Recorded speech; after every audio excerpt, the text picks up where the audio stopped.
I'm Primal Piggy, and thank you for joining me for another BDSM United podcast in our slave training series. This is our new and improved slave training series where we're focusing more on some mental aspects as well as physical aspects of slave training.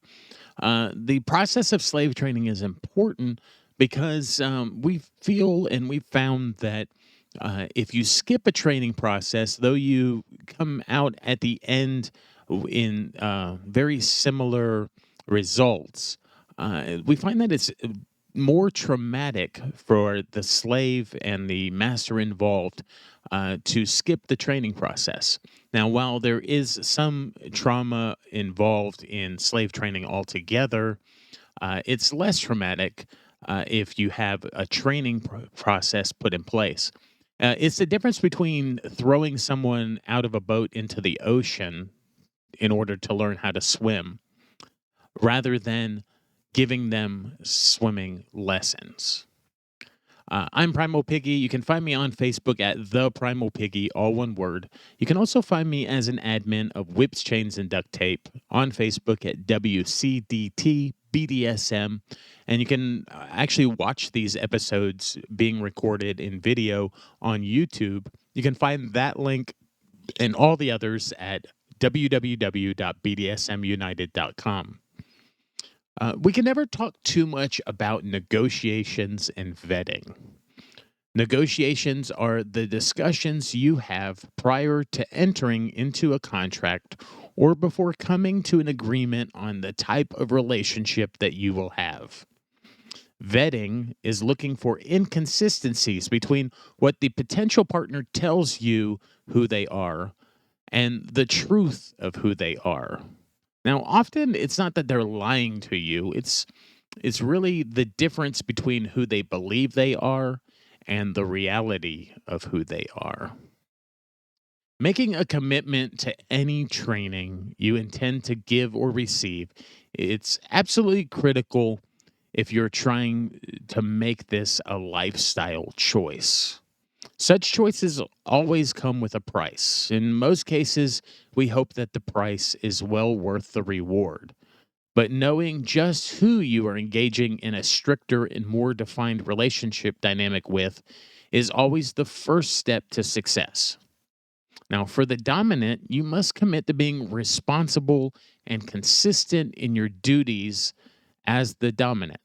The submissive is going to rely on you to follow through and hold fast to the standards you put in place. It'll take work, time, and effort on your part, and the submissive will often test the boundaries you put in place until they're sure that you mean what you say. And we're not talking about brattiness, we're just talking about human nature. This is the hardest and most important part of your role in the dynamic. You definitely have to have consistency. Consistency is key to any power exchange dynamic, but it's especially key when training is involved. Fail in this, and you risk both the training as well as the relationship dynamic on a whole crumbling before your eyes. We've seen this numerous times where a lack of consistency in a relationship dynamic, where a dominant fails to be consistently dominant and a submissive fails to be consistently submissive, will oftentimes crumble the whole relationship apart. In such cases, you'll have no one but yourself to blame. For the submissive, if you have no experience with power exchange dynamics, be prepared to test your ability to go beyond your normal way of doing things, to find a deeper level of servitude and obedience to another. You'll find it's often much harder than you expected it to be, but if service is for you, it's far more rewarding and fulfilling than service to another has ever been before. As discussed before, you'll experience many new feelings and emotions and may often doubt that you can do it. But if you take it one day at a time, you'll find that you're capable of much more than you ever thought possible.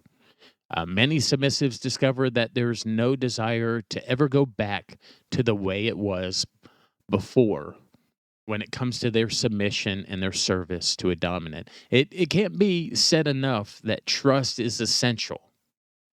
I'll repeat that again. Trust is essential when expecting a submissive to simply obey a dominant and believe a specific protocol or ritual is important.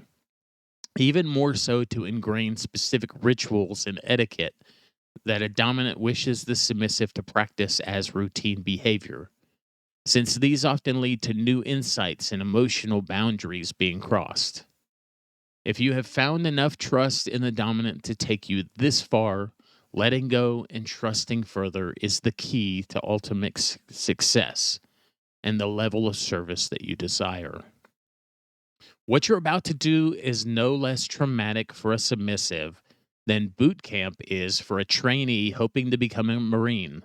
It might not be as physically demanding in some cases, but it will most likely be even more mentally and emotionally demanding. You're asking someone to let go of their very nature, their trust, and even their deepest, darkest secrets in some cases, and simply hand them over to a dominant with absolute trust and belief that no harm will come from them.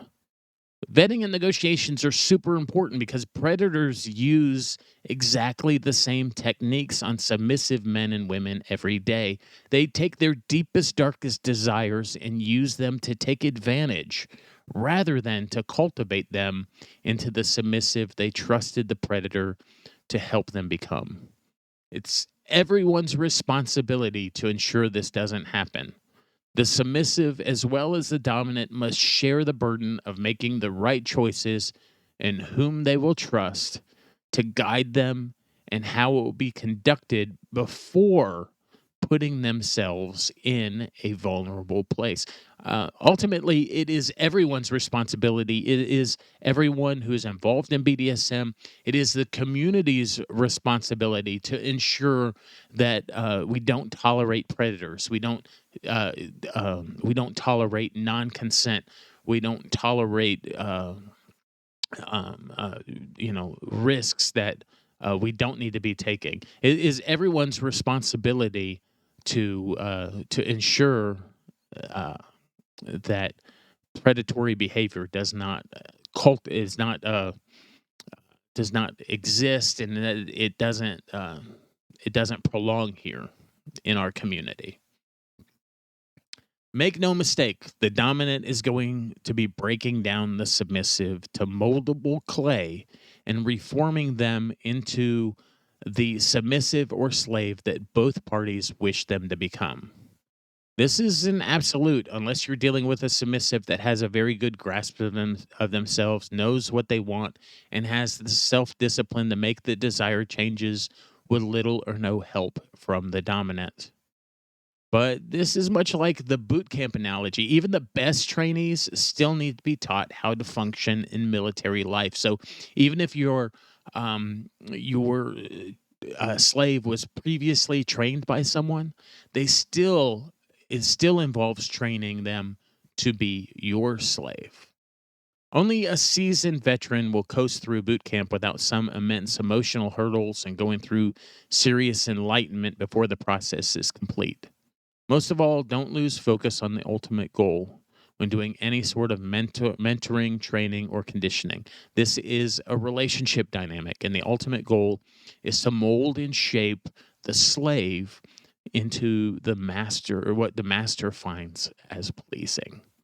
Again, I'm Primal Piggy. Thank you for joining us in this new and improved slave training series. You can find me on Facebook at The Primal Piggy, all one word. It's a great way to connect with me. You can also find us at Whips, Chains, and Duct Tape, on Facebook at WCDT BDSM, and of course on BDSMUnited.com. If you're listening on your favorite platform, leave a like, a subscribe, a review. Leave us a thumbs up if you're listening on Pandora. All of these things help you connect with us. We read a lot of these comments and reviews and such, and it also allows others in the BDSM community, other adults, to connect with these educational resources. When people are educated in BDSM, it makes our entire community better, our entire lifestyle better. So thank you for playing your part in that process. It's been a joy talking to you today, and I'll talk to you again soon.